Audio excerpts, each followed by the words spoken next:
Questão da janela de transferências do Flamengo, né? Porque a gente teve a lesão do Pedro e se especulou muito, você até deu uma entrevista na Flá TV em relação a uma decisão que vocês tomariam até terça-feira, se contratariam ou não um outro reforço. E eu quero saber se realmente o Flamengo está negociando com algum jogador ou encerrou a janela. Não, a decisão foi tomada, a janela está encerrada,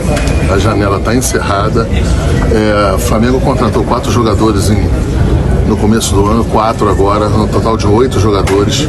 Eu acho que a fatalidade que teve com o Pedro nos botou num alerta aí para averiguar se a gente entenderia que poderia fazer uma outra contratação, mas a gente, conversando com quem a gente ia conversar aqui dentro, depois foi tomada a decisão que está por completo o time. Agora, a gente fala isso sempre, você não pode ir contra, às vezes, uma oportunidade de mercado. Mas, assim, eu não quero deixar isso em aberto. Eu tenho certeza absoluta que o que a gente tem aqui dentro do plantel, a gente está bastante qualificado para ganhar ou disputar aí qualquer uma das 3 competições, e nesse momento a gente está em pé nas 3 competições e é o que a gente vai lutar aí até o final do ano para que a gente tenha um final do ano importante e muito legal para o Flamengo. Marcos, hoje foi um jogo mais tranquilo, mas teve um lance polêmico ali também. Como é que está o Flamengo em relação à arbitragem? A gente viu inclusive o jogo do Corinthians, né, o Fabinho reclamando muito da arbitragem lá de lá também. A gente possivelmente pode pegar o Corinthians. Como é que o Flamengo está reagindo em relação à CBF, à arbitragem? Eu acho que a reclamação em relação à arbitragem, ela é sistêmica, né? Não do Flamengo, de todo mundo. Todo mundo se sente desconfortável com as arbitragens que estão sendo postas aí nos campeonatos. O Flamengo faz o que eu posso te garantir é que o Flamengo faz o papel dele. A gente vai na CBF, a gente pede as análises dos lances, a gente vai presencialmente lá. Só que todos os clubes também fazem isso e estão um pouco eficazes em relação a isso.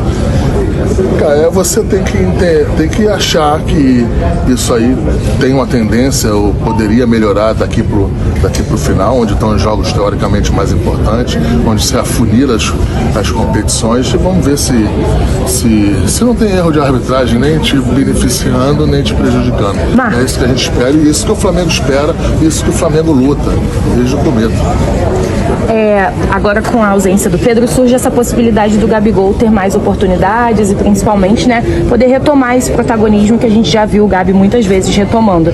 Vocês tiveram alguma conversa em relação a esse momento, né, essa possibilidade dele aproveitar esse momento e até mesmo sobre a renovação de contrato com o Gabi?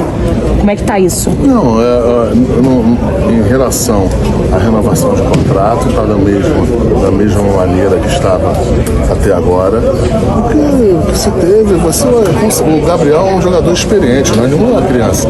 Ele sabe que hoje ele tem algumas chances, novas chances, que teoricamente, se o Pedro tivesse na sua plenitude, ele talvez iria ter menos chances do que teria hoje. Ele não é nenhuma criança, ele sabe da chance que está tendo, e eu tenho certeza absoluta que ele vai chegar, vai resolver os nossos problemas, como várias vezes ele resolveu durante esses últimos 5 anos. Eu tenho certeza absoluta que ele vai chegar e vai nos ajudar muito daqui para frente. Você gostaria de renovar como seu última cartada aí como vice-presidente? Gostaria de selar essa renovação de contrato com o Gabi? Eu acho que assim, são 2 situações. Uma, eu acho que é o seguinte, como vice-presidente eu acho que eu já fechei a janela, eu acho que a gente já fez o que deveria fazer.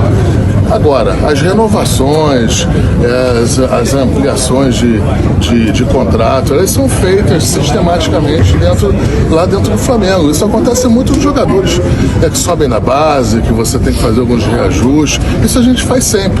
E é claro que eu acho que na hora certa, quer dizer, na hora certa não, na hora, num determinado momento, se poderá ter a hipótese de se inventar numa renovação de contrato, que eu acho que isso aí, dentro da situação que se tem hoje, não é nada impossível, mas infelizmente hoje é pouco provável. Obrigada. É muito difícil, é uma competição muito difícil, todo mundo quer ganhar ela pela parte financeira, por ser também do nível nacional. E agora a gente vai pegar uma pedreira que é o Corinthians na sua arena e jogar aqui também. Eu acho que são os duas maiores torcidas do país.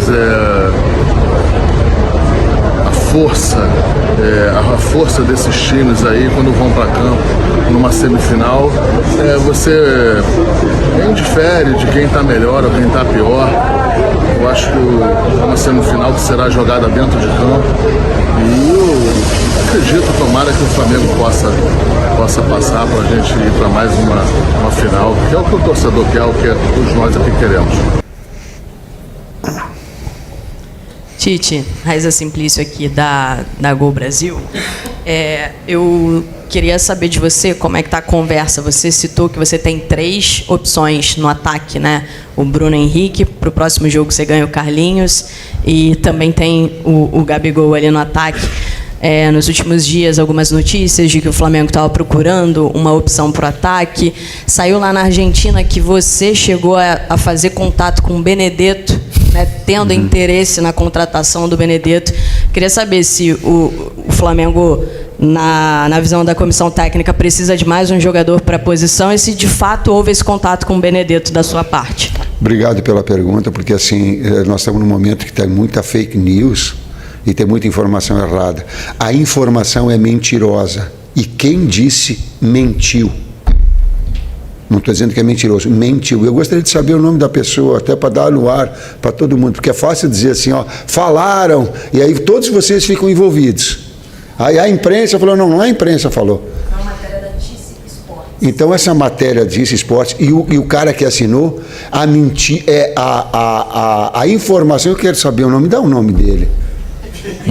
Eu gosto de nominar, sabe por quê? Porque daí ele vai pensar 2 vezes antes de ele falar. Porque senão é fácil dizer assim, ó, os técnicos falam, a imprensa disse, aí tu faz assim, bota tudo na mesma coisa. Não, tem que dar o nome do cara. Não é assim? Eu quero dar nome. Mentiroso. É mentira. Não falei, nem conheço o Benedetto. Joguei só contra. Tá? E o campo vai falar para ter essa. Porque essa é a lealdade nossa do trabalho. É de trazer para dentro do campo. É de dar o treinamento possível. Como é que é o nome dele? Júlio Pavone, tu mentiu. E toma a responsabilidade quando tu fala as coisas, porque senão tu coloca outras pessoas e todo o teu trabalho das outras pessoas da imprensa em jogo. A notícia é mentirosa, tu mentiu. Júlio Pavone. Boa noite, Tite. Boa noite, Kleber. Boa noite. Primeiro, parabéns, né, pela classificação, pela vitória. Eu queria saber por que você optou em manter o esquema. Na última coletiva você falou que você é um camaleão, falou de algumas das suas valências em relação à troca tática, e você optou por manter tanto no primeiro tempo com o Bruno Henrique, e no segundo tempo, quando o Gabriel entrou, você deixou ele ali mais recuado na função do Arrascaeta, né, ao invés de jogar com 2 centroavantes. Poderia explicar um pouquinho do porquê essa opção no jogo de hoje? Nós temos 2 opções táticas. Uma o Gai pode jogar atrás no 9 e outra de 9. São as 2 funções dele. Teve uma parte, já estava desgastado o BH, e aí tu joga com um jogador para dentro, traz o Gerson para dentro, que também fazia lado, às vezes desgasta. Aí eu tenho um jogador mais cerebral central. Foi assim, eu acho que ele até uma parte no tripé, ele jogou na seleção também, assim, pode jogar assim. Aí tu trouxe ele mais para uma faixa central e deixou o Gai. Mas são as 2 posições, funções, onde ele pode... Eu vejo menos ele jogar ao lado, como ele jogava no Santos, eu não vejo. Essas 2 ele treina e trabalha para ter essas 2 possibilidades. Boa noite, Tite. Kleber. Boa noite. Cícero Mel, da ESPN, dos canais Disney. Tite, estamos chegando aí na reta final das 3 competições. Copa do Brasil semifinal, Libertadores quartas de final e Campeonato Brasileiro as últimas 13 rodadas. vem aí esse duelo das duas maiores torcidas do país, os times de maiores torcidas do país na Copa do Brasil, Flamengo e Corinthians. E os dois estão disputando as 3 competições. Corinthians a Copa Sul-Americana, Flamengo Libertadores. O que você acha que vai projetando esse jogo, que vai pesar? É o momento, Flamengo com muitas lesões, Corinthians com menos.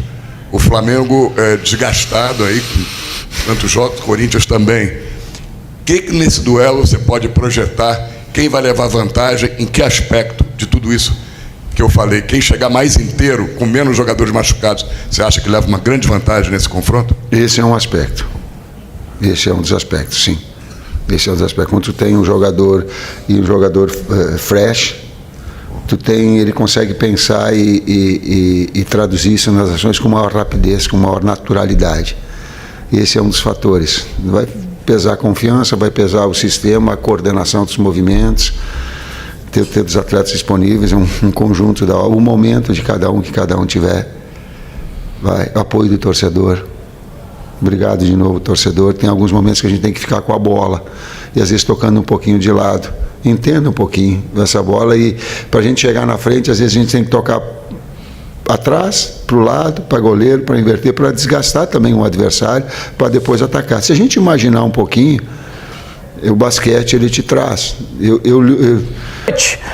Deu o que se imaginava pela vantagem que foi construída por os dois times na primeira partida, né? O Galo já havia vencido no Morumbi por 1-0, o Flamengo venceu lá na Fonte Nova também por 1-0, hoje confirmaram as classificações. Boa noite, Mansur. Boa noite, Felipe.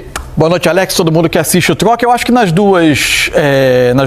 dois confrontos encerrados hoje, as classificações se justificam se a gente pesar os 180 minutos dos confrontos, né? Talvez o Flamengo não tenha sido tão superior ao Bahia na Fonte Nova, mas o que hoje no Maracanã o jogo foi muito mais controlado e o Flamengo teve claramente superioridade na maior parte do tempo do Maracanã. Do outro lado, o Atlético, quando jogou em São Paulo, conseguiu levar um jogo para o terreno que interessava ele, contra o gol no final, num jogo bastante equilibrado. Não dá para dizer que o confronto de hoje é um jogo muito desequilibrado de novo, acho que foram 180 minutos bastante parelhos, mas no todo o Atlético teve as melhores oportunidades, teve mais chances do que o São Paulo. E aí é um debate para a gente ter mais adiante. Eu acho que foi mais um jogo em que o São Paulo, na hora que precisou construir o resultado, ofensivamente produziu menos do que precisava produzir, e isso vem acontecendo em algumas partidas quando ele enfrenta adversários que se defendem um pouco melhor. Mas no final das contas, eu acho que dos 180 minutos desses dois confrontos, Flamengo e Atlético foram melhores e chegam à semifinal. É por aí. Alex, boa noite. No confronto lá de Belo Horizonte, para um time que precisava, estão Jader Rocha, Renato Mendonça e também o Ramon. E eles vão conversar com a gente um pouco mais sobre essa passagem, eu diria, muito tranquila do Flamengo, muito acima daquilo que eu imaginava que fosse o jogo. O Bahia criou muito pouca dificuldade para o Flamengo. O Bahia, que costuma ser um time que cria oportunidades, deixa o adversário normalmente em maus lençóis durante as partidas, hoje teve um início razoável e depois pareceu entregue ao melhor Flamengo durante quase os 90 minutos, certo, Jader? Boa noite, meus amigos, bem-vindos. Por dentro, o Rogério Ceni faz as trocas para mim até um pouco tardiamente, assim, acho que o Ademir já tinha que ter entrado no intervalo pela característica que o jogo estava pedindo, e quando entram os jogadores que o Rogério colocou, o jogo não muda de cara, né? O Flamengo já estava posicionado. Mais a respeito do jogo, mas só para deixar também essa pequena projeção, vocês imaginam como vai ficar o Maracanã no domingo aqui com esse Flamengo e Vasco pelo Campeonato Brasileiro, os dois times classificados, embalados, e um Bahia pressionado, pegando um Atlético em casa, o Atlético que agora também vem de uma classificação 3 dias, né? E aquela coisa de tentar absorver, seja pro lado bom ou ruim, mas é o calendário brasileiro que não perdoa e a gente vai ter, então, esse Flamengo e Vasco e um Bahia e Atlético Mineiro já no final de semana. Promete muito domingo no Maracanã, né? Para esse clássico carioca. E vocês estavam falando sobre